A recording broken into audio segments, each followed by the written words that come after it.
Alright, guys, so we have made it to the quarterfinals of the 2025 Australian Open. We had 128 players when the draw was released, and now we have only 8 players left. So, some words about what has gone on in the tournament. The biggest surprise that we had was Taylor Fritz losing in the third round against Gael Monfils, the 38-year-old Frenchman, the entertainer, as he is known. And he has actually, in the 10 or so matches he has played this year, 10, 11, 12 matches, he has actually been playing some very good tennis. He's actually been playing possibly the best tennis of his career, even though he's an old man in tennis terms at 38 years old. He has apparently been reaching a new prime as of late, which is quite interesting and entertaining to watch. I mean, he's always entertaining, but even more so when he's actually winning, I suppose. So yeah, that is interesting that he is playing the best tennis now at 38. It looks like he finally decided to play as intelligently as possible. He has been playing with a lot of patience and controlled aggression rather than just doing whatever. He's been like kind of teaching kids a lesson, like here, giving them slow balls, giving them fastballs, slices, mixing it up. He's kind of like those, like an old guy you would play at a club or something who just pushes the ball back, but more than that, he actually has the tools to hit the ball and hit aces, which have helped him a lot in this tournament. And so he has the ability to surprise people by mixing up the speed of the ball a lot. And that's what took him to the fourth round, where he just lost against the young American big serving Ben Shelton. He had to retire. The score was Shelton won the first set 7-6, then Monfils won the second 7-6.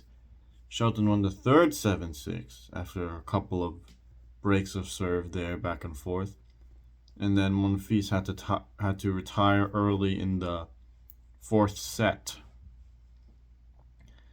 I mean, but it was a good effort from him to take out Taylor Fritz, which most people were not expecting, and I was not expecting myself, even though I did not make a formal prediction like this, of course. But that was a very good achievement for Monfils to reach the fourth round at 38 years old, which he is probably tired of people telling about him, tired of people saying he's 38 in every single match he plays. But he is a tremendous athlete, and that's a good achievement for him to go that far. But unfortunately, he finally ran out of steam, and it was like, I think it was like 95 degrees yesterday in Australia or something like that, or whenever the match was yesterday, today, you know what I mean. So yeah, that's very difficult conditions, especially for an old man, I suppose, when your stamina is not necessarily as good. But he did very well in reaching that fourth round and still made it competitive for the 3 sets that he did complete. So besides that, there wasn't that many surprising things in the tournament, I guess. This tournament has been sort of the rise of the teenagers in a way, even though they're all gone now. So we had 3 teenagers defeating top 10 players, and that did not happen in a slam since 2006 French Open or something like that. So that was a little bit interesting, I suppose. We had Joao Fonseca, of course, the hyped Brazilian kid, he defeated Andrei Rublev in straight sets in the first round. And we had Jakub Mensik, the 19-year-old Czech kid, who defeated Casper Ruud in the second round in 4 sets. That was not surprising at all, because Ruud is terrible at the Australian Open. And then we had, what's his name, Lerner Tien, the 19-year-old American, who defeated Daniil Medvedev in the second round in an epic 5-set battle. That was maybe the match of the tournament, to be honest, or one of them. It was a very pusher match, but it was pretty entertaining. Extremely long rallies. The average rally length was like 10 or something like that, or in one of the sets at least. Something like that. Very long rallies. And Tien, he won the first 2 sets, 6-3, 7-6, and then Medvedev, in the third set, they went to a tiebreak, and Medvedev saved like a couple of match points. Epic tiebreak, epic long rallies, and Medvedev won that tiebreak like 10-8 or 12-10 or something like that. And then he won the fourth set 6-1, and at that point everyone was like, okay, he's going to win now. Classic Medvedev in Australia, playing 5 sets, which he did in his first round against a bum, some 400 ranked guy from Thailand that even I have never heard of. Medvedev went 5 sets against him, and that just shows how finished Medvedev is right now, that he goes 5 sets in his opening round against a player that nobody has ever heard of. But yeah, so in his second round match, it looked like Medvedev was going to win the match when he won that fourth set 6-1, but then Lerner Tien, he's a very resilient, as the commentators were saying. He really fights when he is down, and even when it looks like he's going to lose. He was down in like his first qualifying match, a set and a break, because he had to come through the qualifying, and he won that, and he made it all the way to the fourth round, where he just lost against Lorenzo Sonego, who, funnily enough, also took out the other hyped kid, Joao Fonseca, in the second round in 5 sets. So Sonego is through to the quarterfinals. He has actually been the teenage killer here, just butchering the children. Good for him. So back to the Medvedev match. Tien was the first to break in the 5th set, I believe, but Medvedev broke back right away, and then Medvedev played some brilliant points to get the break at 5-all in the final set, and he served for the match at 6-5. But then Tien just did not give up and played like a few amazing points to break back, and it went to a super tiebreak in the final set, because if you go to 6 games all in the final set, you play a 10-point tiebreak in the Grand Slams. I think it's like that at all the slams now, because they kept changing the rules around, but I think now it's kind of standardized.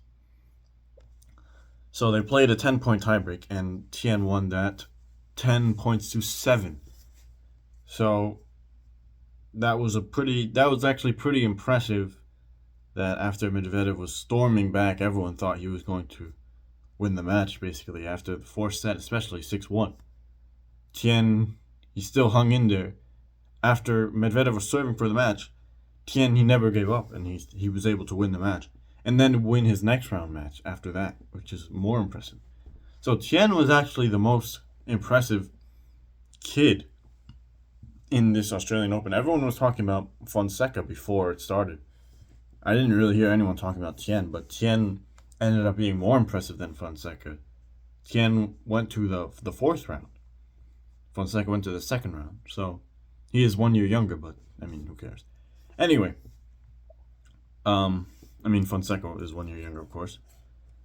So, but those wins that Fonseca and Tien had against Rublev and Medvedev, those were not huge shocks.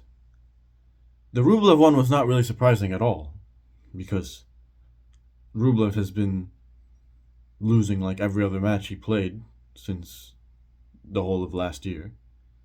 The Medvedev one was a little surprising, but not even that much, because let's face it, Medvedev is finished as well.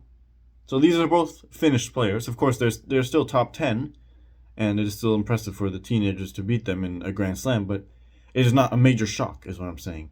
The Fritzman was more shocking, even though not as much because Taylor Fritz, he is not Alcaraz, he's not Sinner, so it was not as shocking. It was not as shocking as if one of those two knocked out, which they have not been knocked out, of course. But I would say that was a bit more surprising than the Medvedev and the Rublev upsets because those players are basically finished. They have passed their primes. But Taylor Fritz is kind of in his prime right now. He just came off of the best season of his career last year in 2024, and he is the highest rank he has ever been. So that one was a bit more surprising. But still, congratulations to the kids for defeating those top 10 players. And yeah, some words about Fonseca. I said in my video before the tournament began that I predicted that he would play a long match in the second or third round and then retire in the next round. So he did the first part, which was play a long match in the second round against Lorenzo Sonego, but he just lost that match instead of doing what I said and retiring in the next round. So he played 5 sets against Lorenzo Sonego in the second round, and Sonego defeated him. So that was the end of the run of the hyped kid. But I'm not going to say like, oh, this kid's trash now, because like he's 18. We cannot expect that much for him. I don't know what people were expecting him to do. Probably go a little bit farther than that, but it's not really that surprising when you think about it. It is still his first Grand Slam that he has played in the main draw, and he still did a very good job in defeating Rublev. You cannot expect him to bring a very high level consistently at 18 years old. And this doesn't mean anything as far as hyping him goes. I mean, people will still hype him, obviously, because he's 18, so he did a good job. He already showed what he can do. You don't have to expect him to go that deep in the tournament. And you can still say he has a lot of potential, which he did look quite impressive against Rublev. We'll just have to wait for him to be more consistent, I suppose. So now let's get on to discussing the quarterfinal matches that we have in this year's Australian Open. And let's start with the first quarterfinal that will be played, which is Tommy Paul versus Alexander Zverev. Now, Alexander Zverev was what most people expected to reach this quarterfinal. Tommy Paul, not a surprise at all. He came out of Casper Ruud's section, but as I've already said, Casper Ruud is terrible at the Australian Open, so it was not a surprise at all that Tommy Paul, the 12th seed, the second highest ranked player in that section, came out of that section and made it through to the quarterfinals. So the head-to-head is 2-love for Tommy Paul, actually, but they have not played since 2022. Both of their meetings were on hard courts, and which Tommy Paul won both of them, of course. But they have never faced each other in Grand Slams.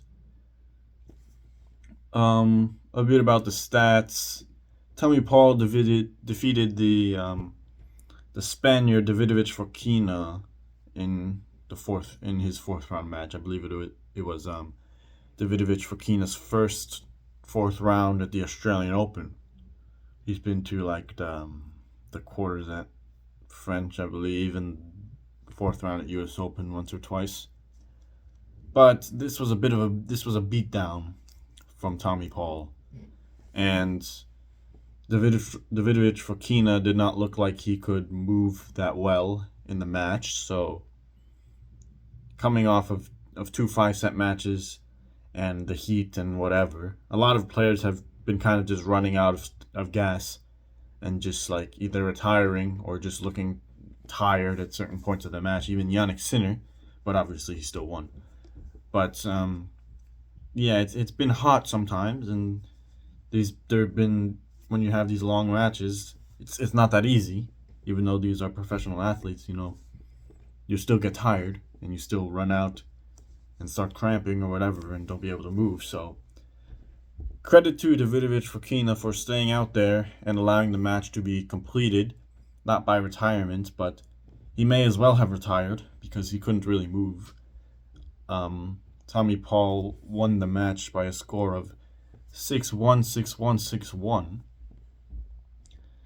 And a pretty good match from Tommy Paul, but of course stats are a bit skewed because Davidovich Fokina could not really move, but still a good performance by Tommy Paul to keep his composure and everything, and just did a very solid match, all things considered. He hit 67% of his first serves in. That's pretty good. 25 winners to 12 unforced errors, so he did 13 more winners than unforced errors. That is great.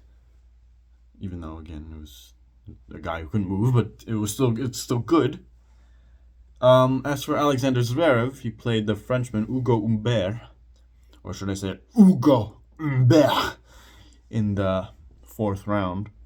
The last time they played was at Paris last year, where Zverev destroyed Humbert in front of his home crowd. It was like 6-2, 6-2 or something like that. Destroyed him. Zverev basically owns... That was in the final of the Paris Masters. Unfortunately for Humbert, he had to take a beatdown in front of his home crowd. Zverev, he does very well against lefties. He has like a 25 win streak against left-handed players or something like that. I don't know who will be the next lefty to beat him. Nadal, obviously, is retired, but he even beat Nadal several times. That is due to, I believe, his great backhand. Zverev has one of the best backhands on tour, as we know.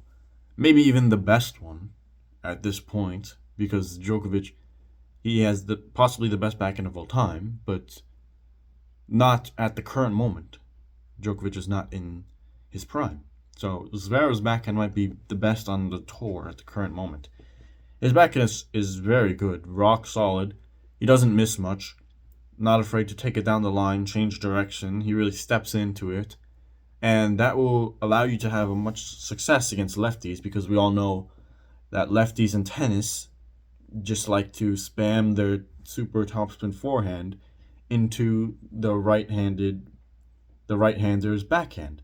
And it works a lot of the time because a lot of people's backhands are not that good.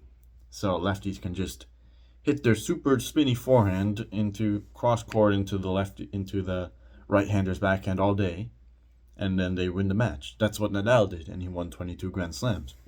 So, but when you have a very good backhand, like Zverev has, that will not work as well, because they can actually hit a backhand, which, surprisingly, many people cannot do that well, even on the Pro Tour. Of course they have good backhands on the Pro Tour, and they can hit their backhands, they can drive their backhands, but there's not all good backhands relatively speaking. Of course, there are good backhands compared to amateur players, college players.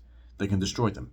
Their backhands are good enough, but when you take into account all of the players on the Pro Tour, top 100, top 200, something like that, they don't all necessarily have good backhands, relatively speaking, when you look at what lefties can do to them. Zverev, on the other hand, he has a very good, strong backhand, and that's why he's been so good against lefties. So, Zverev, he served 71% first serves in against Hugo Humbert.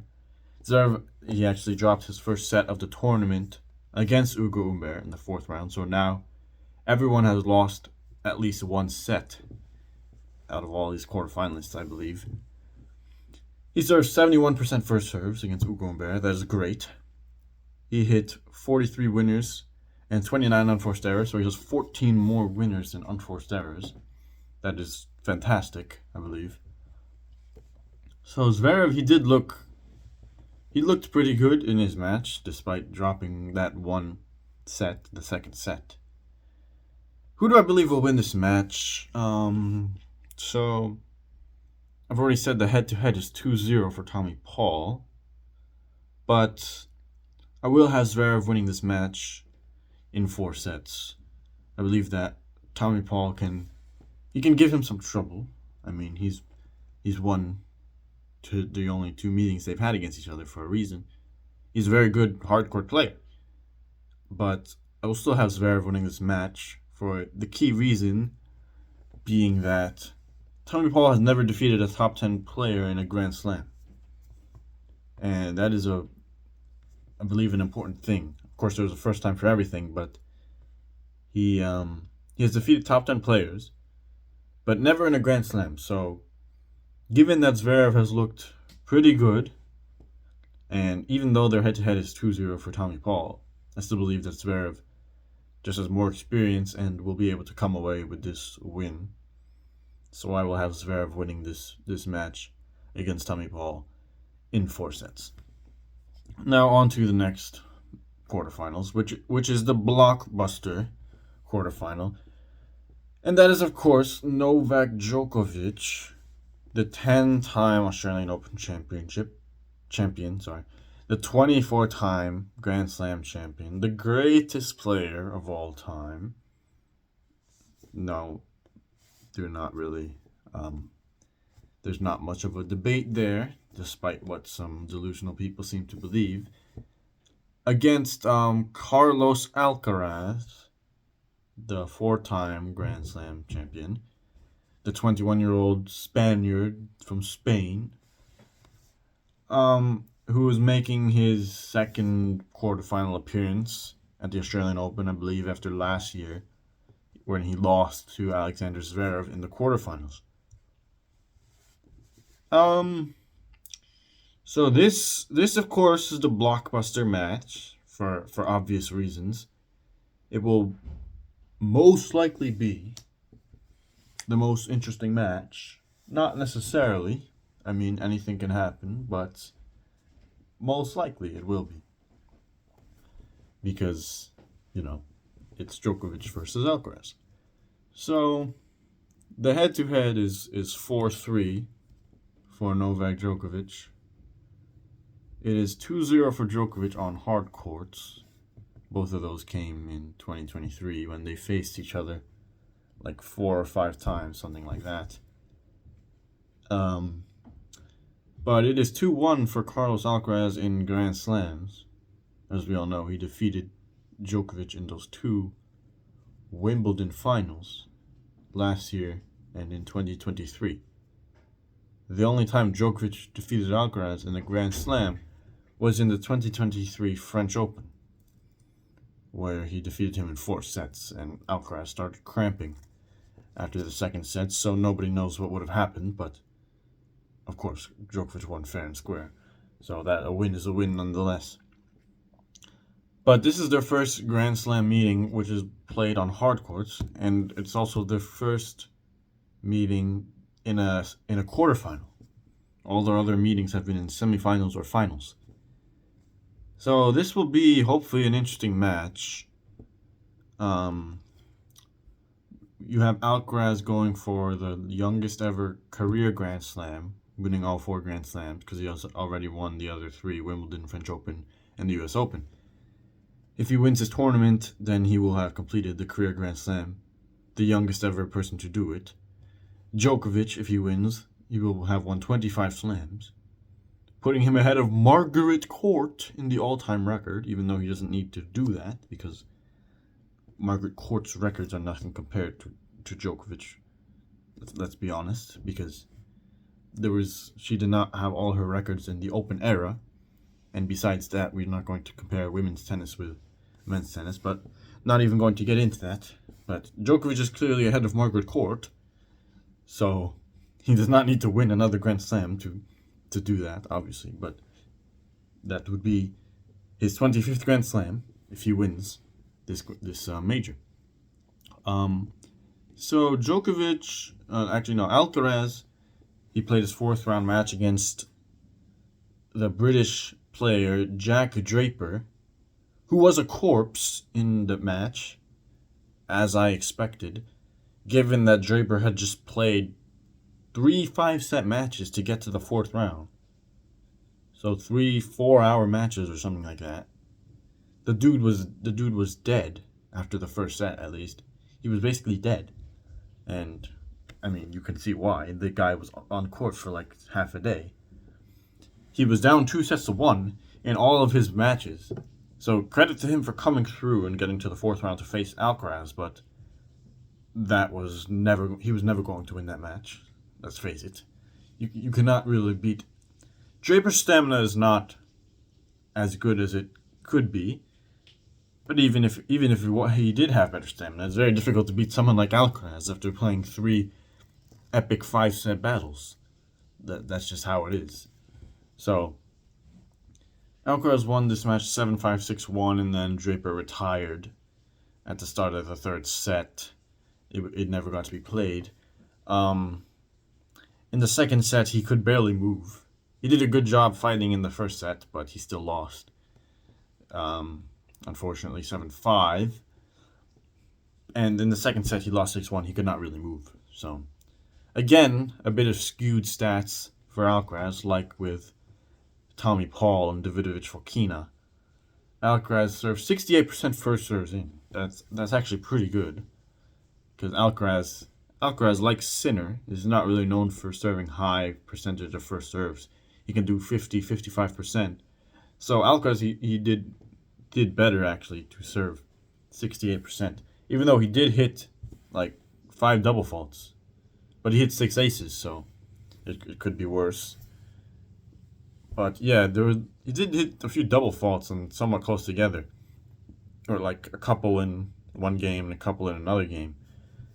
So, but still a decent or good serving performance overall from him. He hit 38 winners and 28 unforced errors, so he did 10 more winners than unforced errors. Good stuff from Alcaraz, but again, somewhat skewed stats because of the retirement, but still a good, solid match from Alcaraz nonetheless. Guys, the thing about Alcaraz is he is a shot maker. He is one of the best shot makers that the tennis world has ever seen.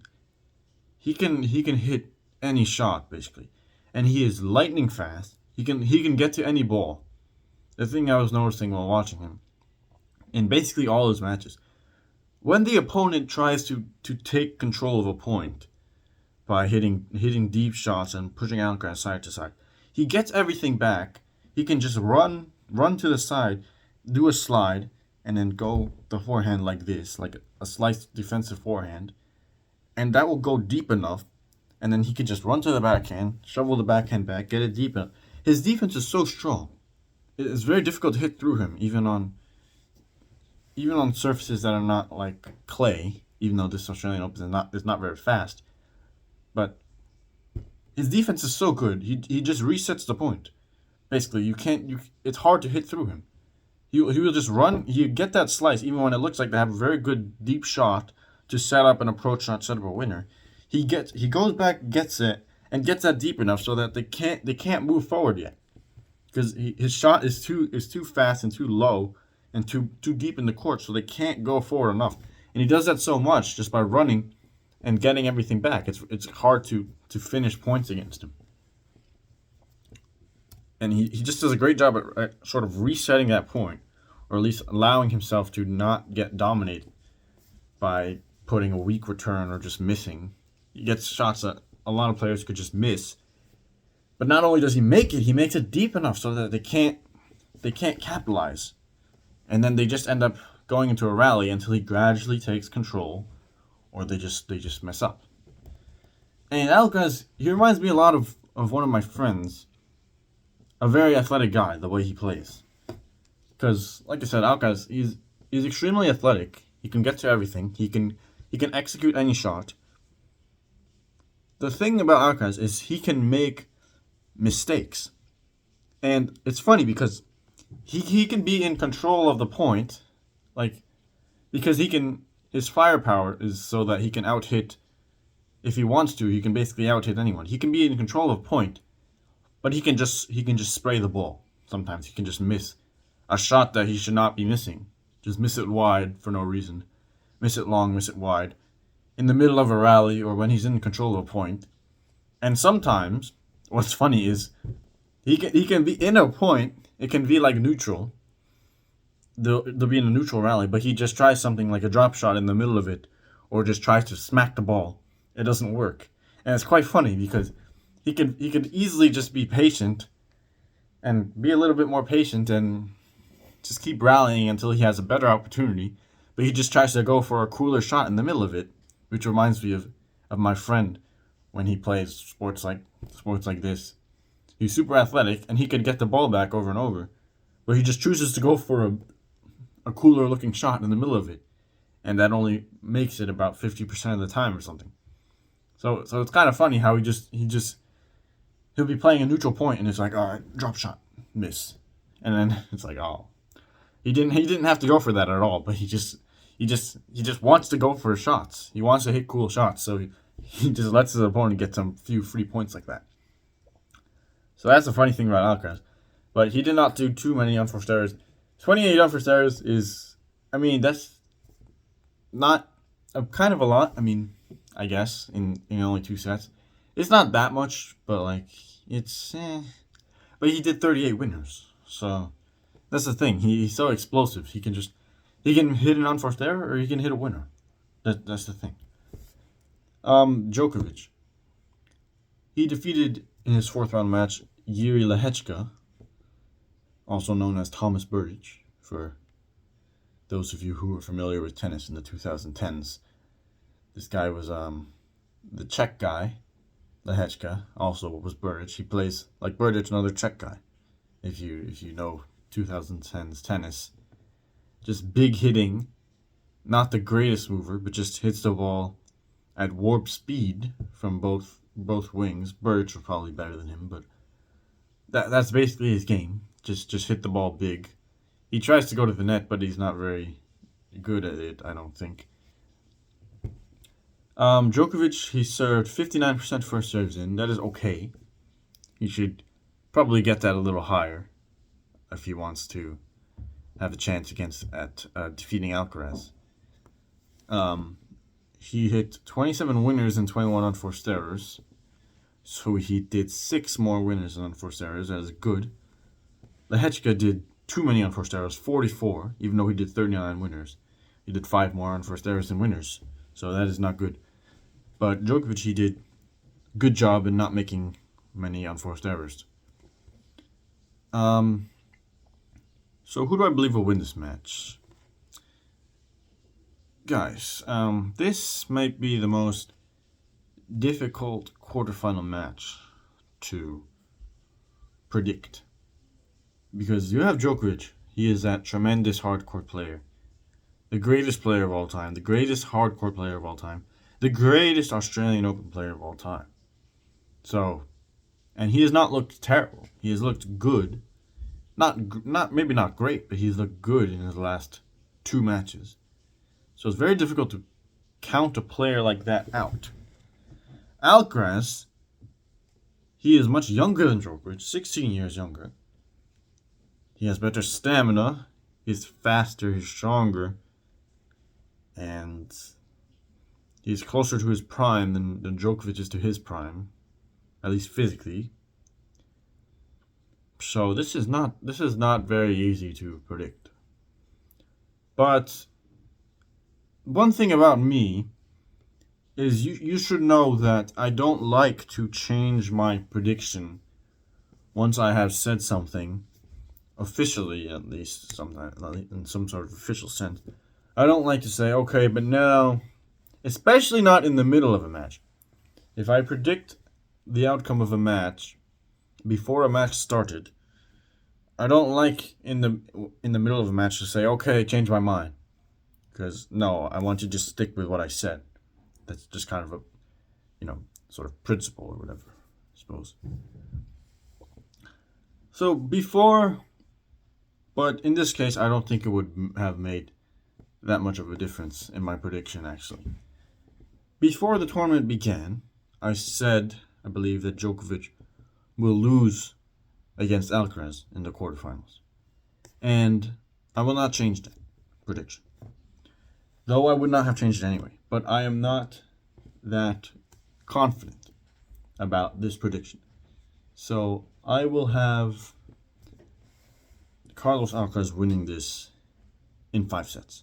This can go either way. Of course, it can go either way. And as a Djokovic fan, I want him to win. But I will not predict him to win. I will have Alcaraz winning in 5 sets.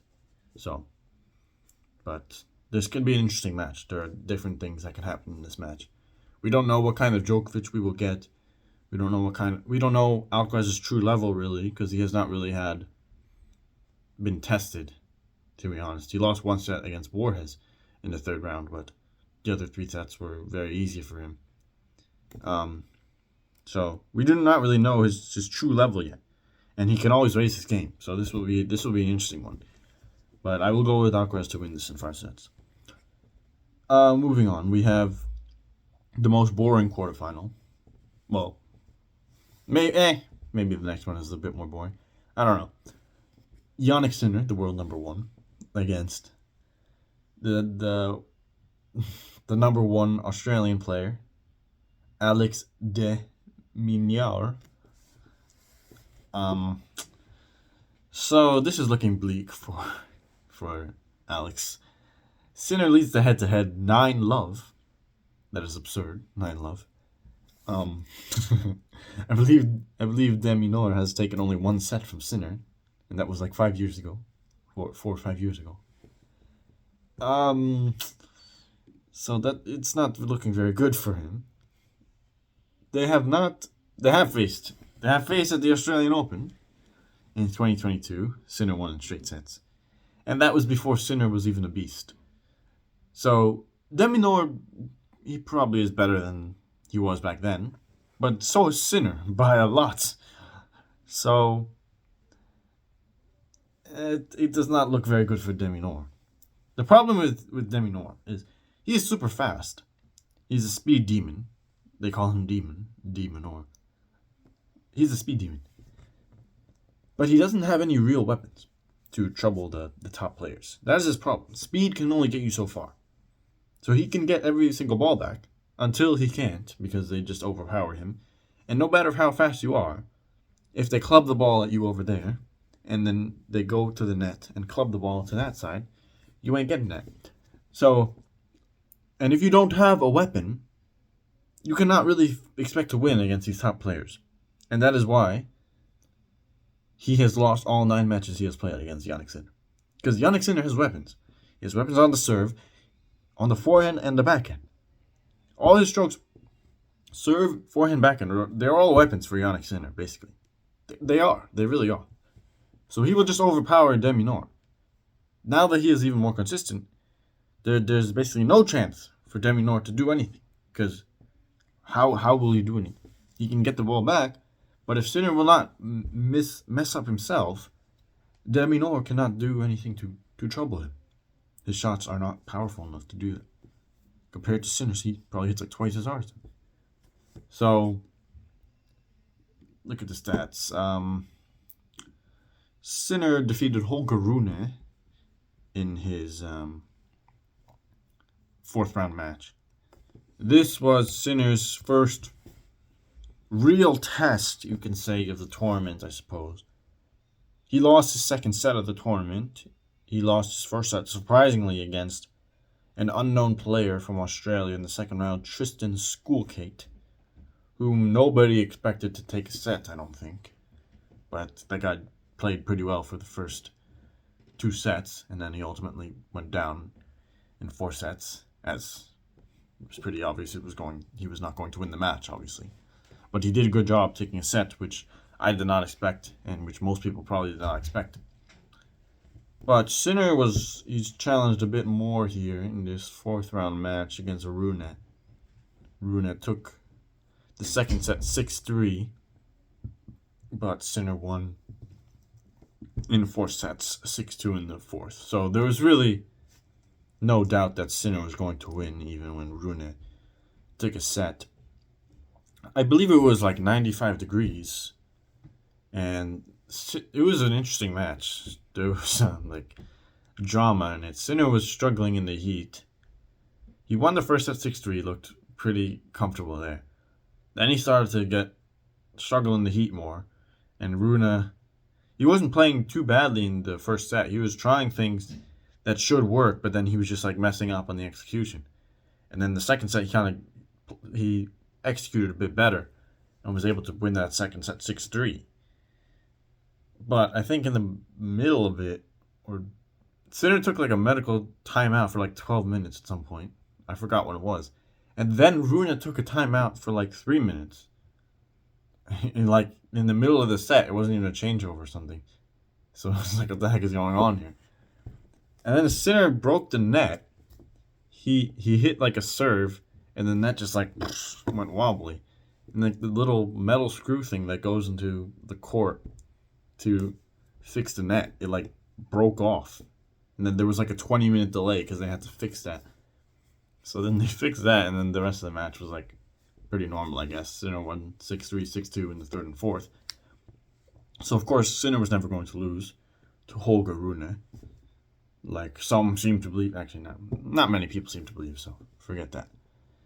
Sinner, he didn't do that great of a match, in my opinion. He was just more clutch than Rune.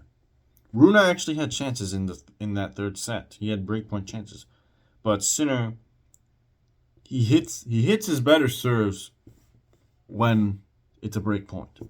He hits an ace when it's a breakpoint, something like that, or he's just clutch. He doesn't miss the ball on an important point. If you're in a neutral rally with him, it's very difficult to do anything because it's very difficult to take control of the point because he hits so hard. If you do try to take control of the point, he still has amazing defense, so it's hard to finish him off.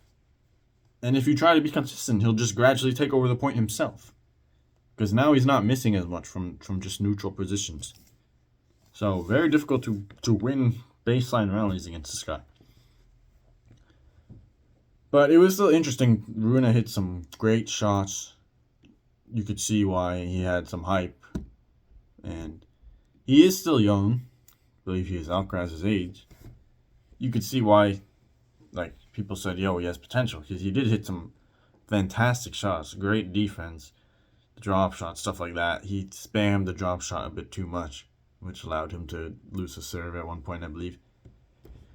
But it was a pretty entertaining match, all things considered. Rune did better than I expected. I thought he would get destroyed and not take a set. But he did take a set, so congrats to him on that. Sinner served 56% first serves in. That is not that good. Not very high. But that's like pretty average Sinner stuff. He doesn't serve that many first serves in. But it doesn't matter because no one beats him from the baseline when he starts the rally from a neutral position. And he serves well when he needs to serve well. So he doesn't hit that many first serves in. But if he loses a point, a lot of the times the next point, he will hit an ace or he will hit a serve +1 and win the point. Or on break points, he will hit an ace. Something like that, you know? So he serves well when he needs to serve well, even though he doesn't serve that high overall. Sinner did 35 winners and 35 unforced errors. That is okay. It's not that good, but it was much better than Holger Rune, who did 31 winners and 54 unforced errors. So he did 23 more unforced errors than winners. And you will not win against a machine like Sinner with those kinds of numbers. And now on to Demi Noor, who defeated Alex Michelsen, the American youngster, 20 years old, in straight sets. A pretty impressive performance from him. 6-love in the first set, 7-6, and then 6-3. Demi Noor, he only served 43% first serves in. That is not good. He will need to, if he wants to have a chance against Sinner, that will need to be way higher, or else he will get shredded. I mean, he will get shredded no matter what, but if he wants to have a chance, that will need to be way higher. He did 28 winners and 25 unforced errors, so he did 3 more winners and unforced errors. That is good. But the problem with Demi Noor, I've already explained, is you could see that in this match. He can beat players like Michelsen, who don't have the best shot tolerance, maybe. I haven't seen that much of Michelsen because he's kind of new.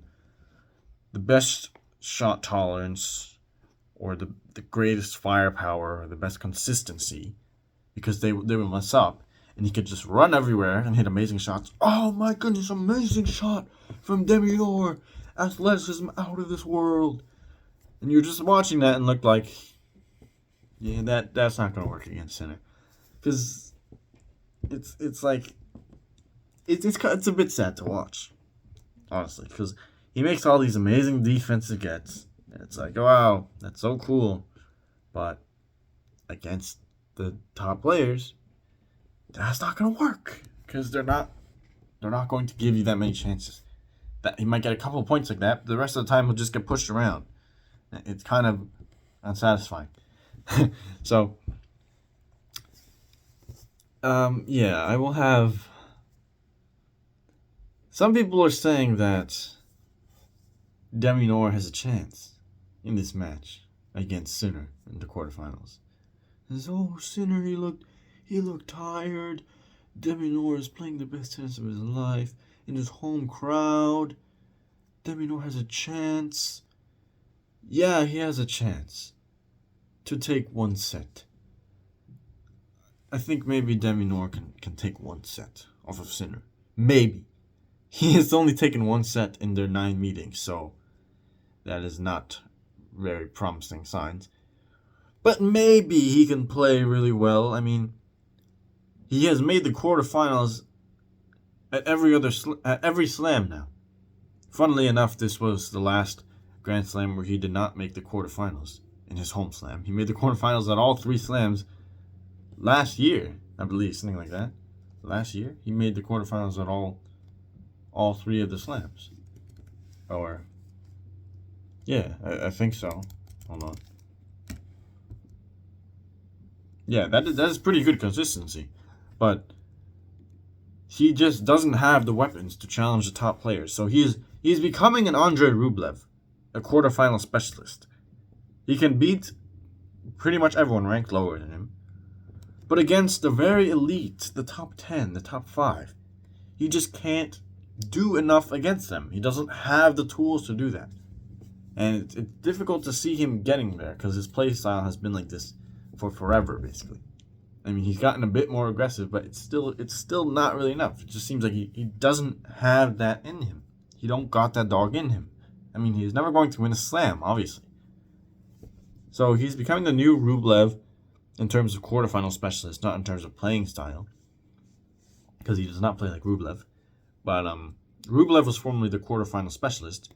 He made like 10 quarterfinals, and then he would always lose to the player there, who's usually a top 10 or top 5, more often than not in straight sets. And he just couldn't, he didn't have enough variety to get past those guys. And this is like Demi Moore. He doesn't have enough power. He doesn't have enough weapons to get past those guys. So Rublev is not a quarterfinal specialist anymore. Not because he went past it. He never did. But now he's just losing earlier because he's finished. Let's face it, he's finished. Demi Moore looks like maybe he can take that spot. Because he's a very consistent guy. He will beat most of the lower ranked players. But just cannot challenge the top guys, really. So I will have Jannik Sinner winning this match, obviously, in 4 sets. Yeah. Maybe he can take a set. Maybe. Let's see. I mean, I don't know. But I will say 4 sets. Why not? And now finally we have the last quarterfinal, the lowest ranked quarterfinal, which is the American youngster Ben Shelton, who's not... I mean, he's still young. Yeah. Against the biggest surprise, I guess, of the tournament, Lorenzo Sonego, the 29-year-old Italian, making his first quarterfinal appearance at a major. He did get some luck along the way. I don't believe he defeated a seeded player on his way. Yeah, he did not. Because they all got knocked out. But it doesn't matter. You play who's in front of you. and he did a good job to reach this far. He's been the killer of the kids. He has defeated. Well, it was interesting. He defeated Wawrinka in the first round, who was, I think, the oldest guy in the draw. And then he defeated Fonseca, who might have been the youngest guy in the draw, in the second round. Fonseca, who just took out Rublev. Sonego defeated him in 5 sets. Then he defeated Fabian Marsan, the Hungarian drop shot guy, in the third round. Then he defeated another teenager, Lerner Tien, in the fourth round, which was just now. Lerner Tien, who just defeated Medvedev in the second round. So he has defeated an 18-year-old and 19-year-old on his way. So good for him, showing them kids who's boss. No, but like seriously though, I mean, they are good. So congratulations to him for defeating them and getting to the quarterfinals. And he is facing Ben Shelton, who just defeated Gael Monfils, the 38-year-old Frenchman, as I've already discussed. The head-to-head is 1-1. They only had one match on hard courts, which was 3 years ago in Cincinnati. Ben Shelton won that one in a tight 3-set battle, 7-5 in the third. They met once at a Grand Slam, which was in the French Open, first round 2 years ago, and Sonego won in 4 sets. So, the head-to-head does not help much in this prediction. Not really. Let's go to the stats. So, Sonego defeated Lerner Tien in the fourth round, the American teenager, in 4 sets. Sonego, he hit 66% first serves in. That is good. 58 winners and 34 unforced errors. Fantastic statistics. Again, but Tien, he was not moving very well. Finally running out of gas after his hamstring was like hurting him, and he played that long match against Medvedev in the second round, which he did well to recover from in the third round and win in straight sets against the Frenchman Corentin Moutet. But he finally caught up to him, and he could not really move as well. Though he is a fighter, and he did well to take that third set and make a bit of a match out of it. But he went down in the 4-6-1. Ultimately, was just not up to it physically. So, pretty good match from Sonego, all things considered. There are a lot of retirements and people getting tired at this tournament. Shelton, on the other hand, he defeated Monfils 2-1 sets before Monfils retired at the beginning of the fourth set. And those 3 sets were all tiebreaks. Shelton won 2, Monfils won 1. So Monfils just not clutch enough, not quite. Maybe if he was able to finish this match out 7-6, 7-6, 7-6, he could be in the quarterfinals, but he was not able to do that. These one-sided tie breaks both ways, kind of. Shelton, he did 69% first serves in. That is pretty good. 51 winners and 35 unforced errors, so there's 16 more winners than unforced errors. Great number.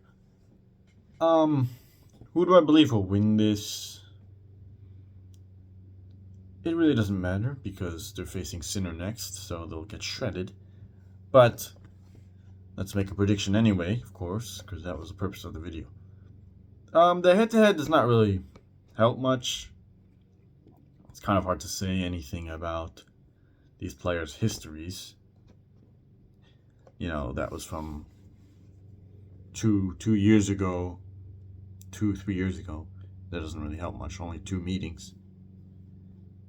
Sonego is in his first Grand Slam quarterfinal. Shelton is in his 4th, I think. Something like that. I believe. US Open. He was there once or twice, and he was at the Australian Open quarterfinal 2 years ago. Lost to Tommy Paul there, who is still in the quarterfinals again. So good job from those 2 American guys. Yeah, this match can go either way. You know, both of these guys are not really done much in the tennis world. They're not big dogs, I guess. This is the lowest ranked quarterfinals. Sonego is the only player left who is not seeded. And Ben Shelton is the 21st seed. Yeah, this match can go either way. It's really not that easy to predict. But I will have Ben Shelton winning this in 5 sets. But I'm not confident. And of course it can go either way, but that I will make that my official prediction. So, just to go over my predictions, I believe Yannick Sinner versus Alex de Minaur. I believe that Yannick Sinner will win in 4 sets. Ben Shelton versus Lorenzo Sonego. I believe that Ben Shelton will win in 5 sets. Novak Djokovic versus Carlos Alcaraz. I believe that Carlos Alcaraz will win in 5 sets. And finally, Tommy Paul versus Alexander Zverev. I believe that Alexander Zverev will win in 4 sets. So the semifinals, we will have Sinner versus Shelton, and we will have Alcaraz versus Zverev. So looking forward to seeing the results and watching a little bit, and let's see if I will be right. And take care.